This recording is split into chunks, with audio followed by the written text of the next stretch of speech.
ओम शांति। आज 5 अगस्त 2026 बुधवार के प्यारे बाप दादा के अनमोल मधुर महावाक्य हैं। आज की मुरली के सार में बेहद के रहमदिल बाबा ने बेहद का धीरज देते हुए कहा कि जैसे लौकिक बाप भी बच्चों को धैर्य देते हैं, कोई बीमारी होती है तो डॉक्टर आथत देते हैं, तुम्हारी बीमारी के दुख के दिन बदलकर सुख के दिन आएंगे। बाबा कहे जैसे हद का बाप हद का धैर्य देते हैं, अब यह तो है बेहद का बाप, तो बेहद का बाप बेहद का धैर्य देते हैं। बच्चे, अभी तुम्हारे सुख के दिन आ रहे हैं, बाकी थोड़े दिन हैं। अब तुम बाप की याद में रहो और औरों को भी याद में रहना सिखलाओ। यह रूहानी सेवा करो। और साथ में टाइटल देते कहा कि तुम शिव शक्ति सेना हो ना। शिव बाबा की शक्ति सेना फिर से प्रकट हुई है। तुम अभी शिव से शक्ति लेते हो। फिर बाबा कहे इसमें कोई आशीर्वाद व कृपा की बात नहीं है। याद में रहो और शक्ति लेते जाओ। याद से ही विक्रम विनाश होंगे और तुम शक्तिवान बन जाएंगे। बाबा कहे शिव की शक्ति सेना इतनी शक्तिवान थी जो पुरानी दुनिया को पलट नया बना दिया। तुम बच्चे अभी जानते हो, तुम योग बल से पुरानी दुनिया को पलटाते हो। तुम बच्चे अभी बाप की याद से शक्ति लेकर पत्थरों के पहाड़ अर्थात पुरानी दुनिया को बदल नई परिस्तान बना रहे हो। फिर सेवा के लिए कहा कि बाप बच्चों को समझाते हैं, प्रदर्शनी पर खूब सर्विस करो, मेहनत करो, जो समय मिले उसमें बैठकर दूसरों को सिखाओ। है बहुत सहज, बच्चों को हर प्रकार की शिक्षा बाबा देते हैं, तो बच्चों को सीख कर फिर दूसरों को सिखाना है। और साथ में कहा कि अपने कर्मों के हिसाब किताब को भी देखना है और साथ में बुरे संग से अपनी संभाल भी करनी है। और फिर स्पष्ट करते हुए कहा कि कन्याओं को कोई बंधन आदि नहीं है। कई बच्चियां हैं कहती हैं हम अपने प्रांत को आपे ही संभालेंगे, तो बाबा कहे सभी अपने प्रांत के लिए कितनी मेहनत करते हैं। ऐसे सर्विसेबल बच्चे बाबा को प्रिय लगते हैं। और सेवा में विशेष अटेंशन देने के लिए कहा कि तुम्हें किसी से भी ईर्ष्या नहीं रखनी है, कोई का अवगुण आदि देखकर माथा खराब नहीं करना है, अपने को देखना है। हम कितनी आत्माओं को, भाई बहनों को सुख का रास्ता बताते हैं। बाबा कहे जो दूसरों को रास्ता बताते हैं ऐसे बच्चे ही बाप दादा के दिल पर चढ़ते हैं, वही फिर तख्त पर बैठते हैं।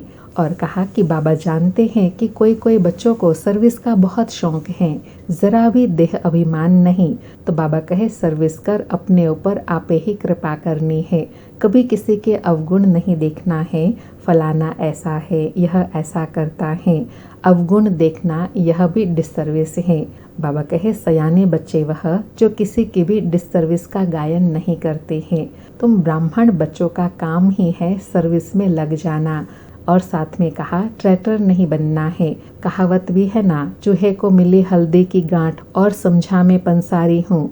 बाबा कहे ऐसे देह अभिमान में आने वाले फिर डिसर्विस करते हैं। कहे इसमें अपने पर आपे ही तरस खाना है। और स्वयं की चेकिंग में ईमानदार बनने के लिए कहा कि ईमानदार बच्चे अपनी अवस्था जट बतलाते हैं, कोई तो अपनी भूल छिपा लेते हैं। इसमें बड़ा निरअहंकारी पना चाहिए।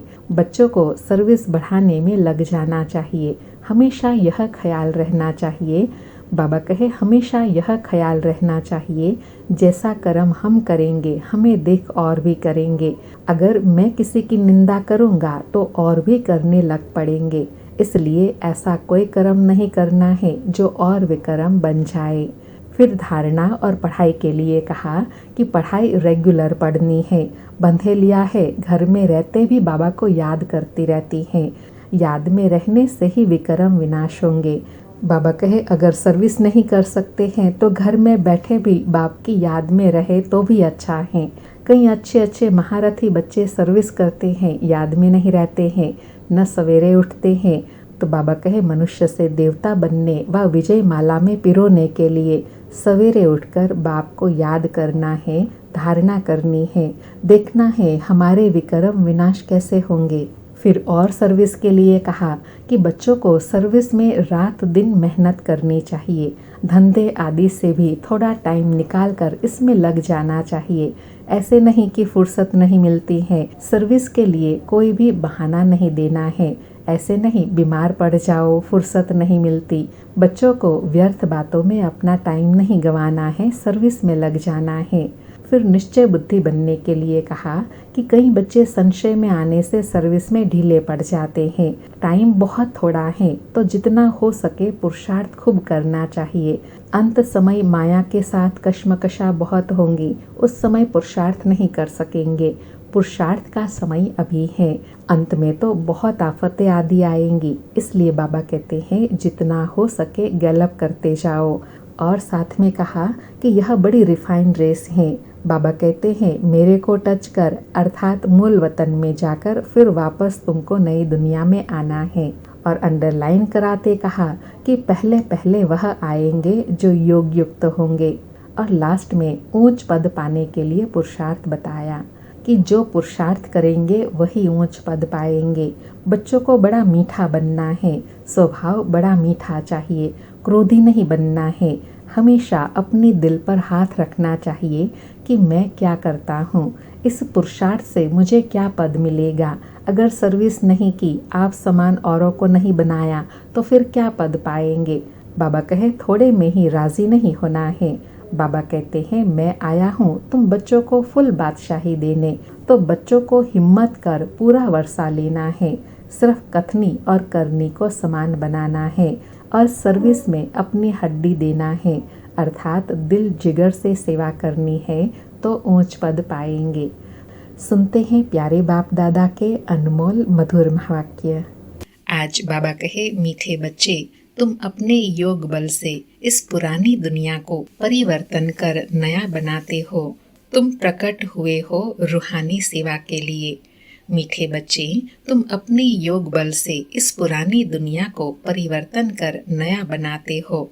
तुम प्रकट हुए हो रूहानी सेवा के लिए। बाबा बड़ा ऊंचा नशा और स्मृति दिला रहे हैं कि तुम किस लिए प्रकट हुए हो, रूहानी सेवा के लिए। आज मुरली में प्रश्न है, ईमानदार सच्चे पुरुषार्थी बच्चों की निशानियां क्या होंगी। उत्तर में बाबा ने ईमानदार बच्चों की 2 क्वालिटी बताई। पहला बताया, कभी भी अपनी भूल को छिपाएंगे नहीं, फौरन तुरंत बाबा को सुनाएंगे। वह बहुत बहुत निरअहंकारी होते हैं। उनकी बुद्धि में सदा यह ख्याल रहता कि जैसा कर्म हम करेंगे हमें देख और करेंगे। दूसरा बाबा कहे, वह किसी की डिससर्विस का गायन नहीं करते, अपनी सर्विस में लगे रहते हैं। वह किसी का भी अवगुण देख अपना माथा खराब नहीं करते। आज मुरली में गीत बजा, धीरज धर मनवा धीरज धर, तेरे सुख के भरे दिन आए कि आए। सारी मुरली से धारणा के लिए सार है। पहला पॉइंट, सर्विस का शौक रख, अपना और दूसरों का कल्याण करना है।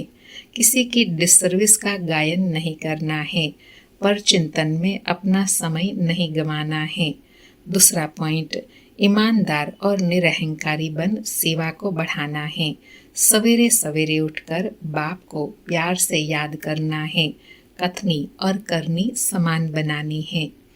आज प्यारे सतगुरु का वरदान है, मन मना भव की स्थिति द्वारा मन के भावों को जानने वाले सफलता स्वरूप भव। मन मना भव की स्थिति द्वारा मन के भावों को जानने वाले सफलता मूर्त भव। स्पष्टीकरण है, जो बच्चे मन मना भव की स्थिति में स्थित रहते हैं वह औरों के मन के भावों को जान सकते हैं। बोल भल क्या भी हो, लेकिन उसका भाव क्या है उसे जानने का अभ्यास करते जाओ। हर एक के मन के भावों को समझने से उनकी जो चाहना व प्राप्ति की इच्छा है वह पूरी कर सकेंगे। इससे वे अविनाशी पुरुषार्थी बन जाएंगे। फिर सर्विस की सफलता थोड़े समय में बहुत दिखाई देंगी और आप पुरुषार्थी स्वरूप के बजाय सफलता स्वरूप बन जाएंगे।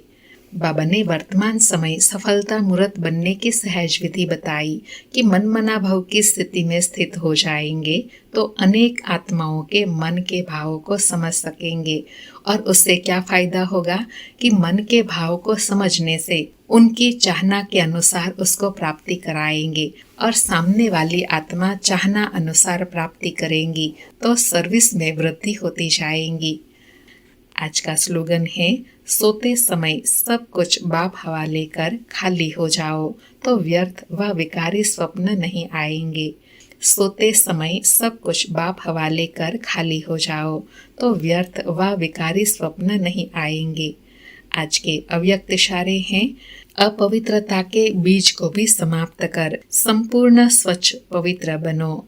आज की धारणा है, आप आत्माएं ब्राह्मण जीवन में ऐसे पवित्र बनते हो जो शरीर भी प्रकृति भी पवित्र बना देते हो। इसलिए शरीर भी पवित्र है तो आत्मा भी पवित्र है। संपूर्ण पवित्र अर्थात अपवित्रता का अंश भी न हो, क्योंकि जितनी पवित्रता है उतनी ब्राह्मण जीवन की पर्सनालिटी है। अगर पवित्रता कम तो पर्सनालिटी कम।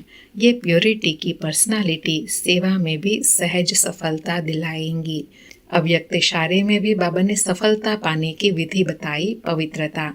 जितनी पवित्रता की पर्सनालिटी होंगी, यह प्योरिटी की पर्सनालिटी ही सेवा करेंगी। अच्छा, ओम शांति। शुक्रिया बाबा, शुक्रिया।